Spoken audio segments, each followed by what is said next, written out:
Mais quand les démocraties s'endettent, il faut en payer le prix, c'est-à-dire il faut rembourser. Il faut rembourser.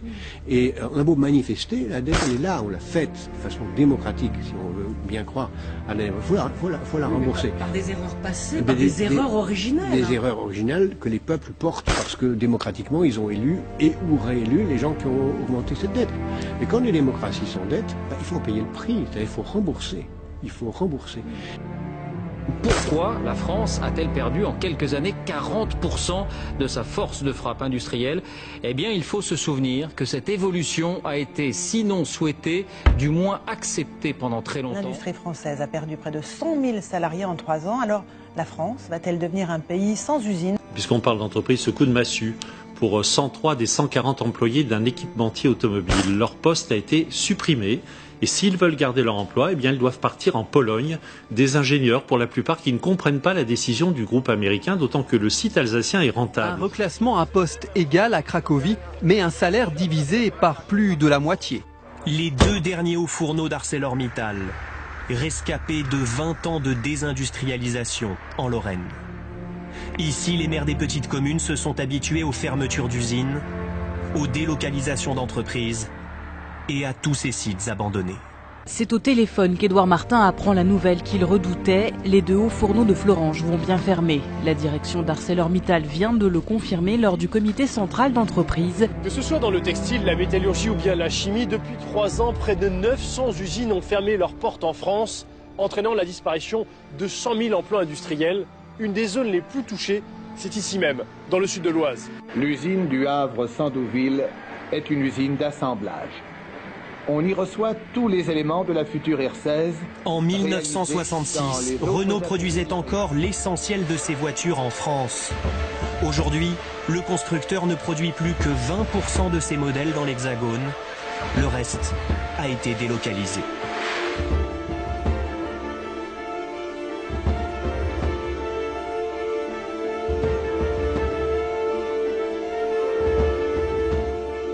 Social parce que royaliste. Selon Frédéric Leplay, le syndicat libre dans la profession organisée. En ne laissant debout qu'un géant, l'État et 25 millions de nains, la Révolution a créé un monde de pygmées et de révoltés, disait Ernest Renan. Quant à Joseph de Maistre, que l'on peut considérer comme un précurseur, je n'ai jamais rencontré un homme, mais des hommes. À chaque peuple correspond une tradition, une culture, une politique, aussi différente des autres par son histoire, ses mentalités et ses climats, que son destin historique et métaphysique. Louis de Bonald critiqua l'avènement politique du commerce et de l'industrie, au détriment des élites réelles de la France.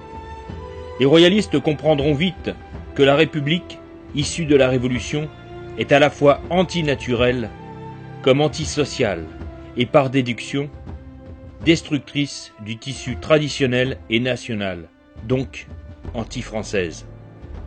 Rivarold fera la même analyse, en élargissant son combat sur la francophonie, et Edmund Burke expliquera que la Révolution en France était le plus beau cadeau que l'on puisse faire à l'Empire britannique. En 1828, Villeneuve-Bargemont, préfet du Nord, et le docteur Villermé, soucieux de la misère ouvrière, entament chacun une enquête sur les conditions de travail dans les manufactures. Les conclusions seront similaires. Elles feront ressortir le besoin pressant d'un urbanisme passant par le logement social, le développement de l'instruction.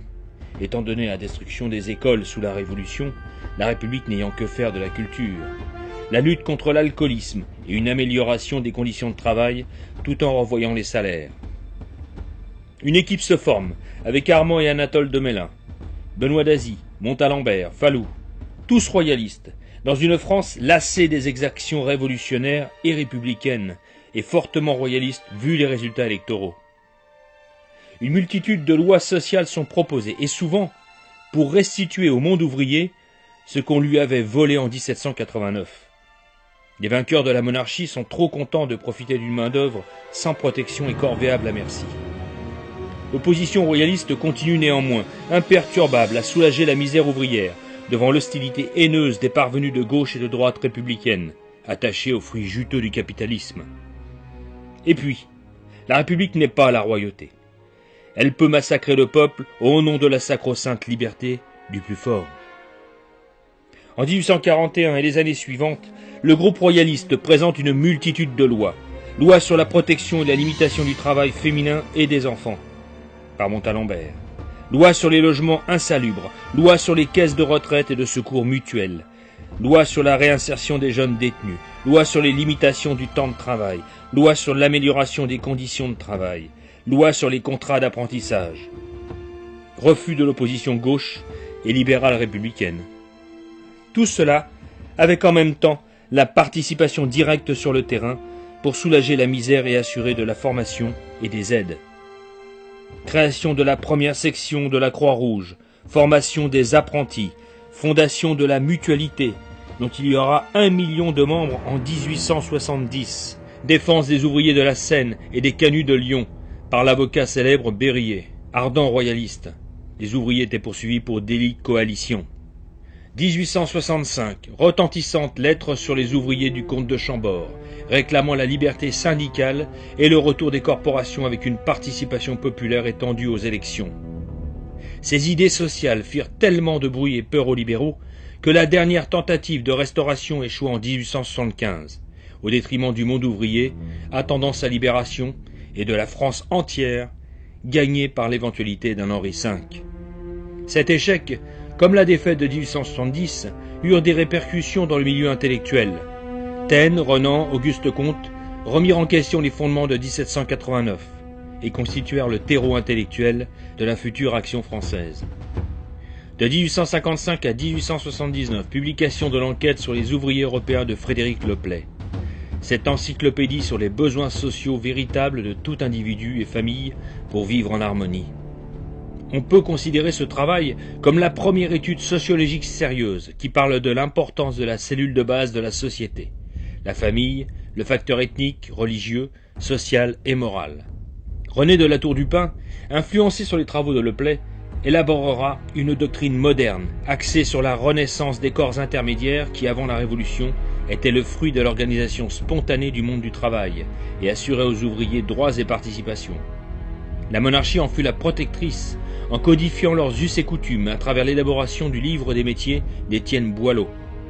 La Révolution en 1789 a fait comme pour le reste, détruire, faisant ainsi régresser le pays et par là même retarder l'émancipation sociale pour le plus grand profit des vainqueurs parvenus de la finance. Précurseur monarchiste, social, soucieux d'améliorer le sort du monde ouvrier, il dénonça les périls du libéralisme et les dangers du socialisme en réaction, dont le fruit communiste donnera le totalitarisme et la misère. Il argumentera et remettra à jour le principe de l'ordre corporatif rénové, qui avait donné largement ses preuves durant 8 siècles de monarchie. La corporation, devenant par l'association des employeurs et des syndicats la solution du malaise social en vue d'une restauration de l'ordre économique sous le roi et en réaction contre la nouvelle conception de la société, faisant de l'homme une machine sans respect du travail au profit du matérialisme. L'étude historique et le christianisme apportent la solution communautaire, que l'on peut qualifier de naturelle, voire écologique, dans l'organisation de la cité. Rien d'imposé, mais comme les Grecs anciens d'Aristote, une autonomie et des libertés communales étendues. Les citoyens s'organisent dans leur profession, comme les familles dans leur vie associative et communale, et tout cela s'imbrique naturellement jusqu'à la représentation nationale par la désignation des plus aptes pour gérer les affaires de la profession ou de la cité. Une saine démocratie en somme, débarrassée du parasitivisme partisan au service d'intérêts privés n'ayant rien à voir avec la vie réelle du pays. La corporation apparaît donc comme la solution d'un pays en crise, car elle redonne toute la dimension citoyenne à l'homme débarrassé du carcan républicain, transformant l'homme en individu numéroté, manipulé à merci. Anarchie, diront certains libéraux conservateurs, oui, d'une certaine façon, car les hommes doivent être libres, et que le moins mauvais des régimes reste celui qui garantit une plus grande autonomie aux familles, communes, régions, métiers et associations jusqu'au Conseil du roi. Ce régime reste celui de la royauté, qui en son temps libéra les communes et assura force et protection au monde du travail. Avec Albert Demain, c'est 30 ans de combat social inlassable à partir de 1876 jusqu'en 1914, et un fourmillement d'idées et de projets né dans ce groupe de royalistes sociaux dont on trouve les notions de juste salaire et salaire familial. Loi sur le salaire minimum, loi sur les caisses de retraite, loi sur les caisses de maladie et de vieillesse, loi sur le repos dominical. Les projets de loi sont systématiquement rejetés par l'opposition républicaine de droite comme de gauche. À côté du combat parlementaire, où les seuls défenseurs du monde ouvrier restent les royalistes, sur le terrain de multiples initiatives mutuelles, professionnelles et associations voyaient le jour pour soulager la misère, former en apprentissage et éduquer. Enfin, mettre en pratique une législation sociale à partir de fonds et dévouements personnels royalistes. Hyacinthe de Gaillard-Bancel donnera naissance aux organismes agricoles d'aujourd'hui. Le socialisme mit la main sur le monde du travail à travers les syndicats dans le courant du XXe siècle et transforma idéologiquement le combat social. En 1919, d'importants projets d'ordre sociaux sont déposés par les royalistes du bloc national. 1924, encore les royalistes dans le combat législatif. En 1930, proposition de loi sur les assurances sociales. 1936, proposition de loi sur la création d'un conseil national économique. 1937, proposition de loi pour un prêt aux ménages dont la naissance du troisième enfant annulerait la dette. Rejet systématique par les républicains. Le Front populaire reprendra à son compte les vieux projets de loi des royalistes et s'en attribuera les mérites, éliminant ainsi les royalistes par la même occasion qui garderont néanmoins l'influence intellectuelle dans le domaine social. Que reste-t-il? Les royalistes restent novateurs dans le domaine social. Ils ne sont pas restreints par une vue idéologique comme les partis de gauche. Ils savent par expérience et connaissance historique que seule la monarchie peut tempérer une certaine forme de libéralisme et de socialisme dans l'autonomie du monde du travail et la justice sociale. La gauche n'a rien inventé. Elle a recopié et appliqué les lois sociales royalistes qu'elle avait depuis la Révolution refusées aux ouvriers. Il suffit pour s'en convaincre d'éplucher les archives, comme nous l'avons fait, et mettre sous les yeux du public les mensonges de l'histoire officielle. Les maux dont nous souffrons restent principalement les mêmes, dénoncés depuis des décennies. Crise économique et faillite du libéralisme avec ses conséquences. Une population salariale restant sans protection professionnelle, comme les avocats et médecins qui, eux, possèdent la propriété du métier. Un nouvel esclavage avec les délocalisations où les individus peuvent être mis en concurrence avec d'autres dans des pays sous-développés et perdre travail et situation. Un certain patronat libéral sans foi ni loi exporte ses entreprises à l'autre bout du monde, la main sur le cœur et parlant de République des droits de l'homme, mais acceptant pour plus de profit le déplacement de ses capitaux en mettant en faillite des familles entières de salariés. Un État ayant perdu toute indépendance politique face à l'économique, devenu un satellite de l'Europe, décidant de la vie ou de la mort de pans entiers de son économie, agriculture, pêche, industrie au profit d'autres pays. Un syndicalisme ne représentant plus le monde du travail, mais la politique, et dont les adhésions fondent comme neige au soleil. Un État sacrifiant son peuple, en acceptant que la misère du monde vienne s'implanter ici.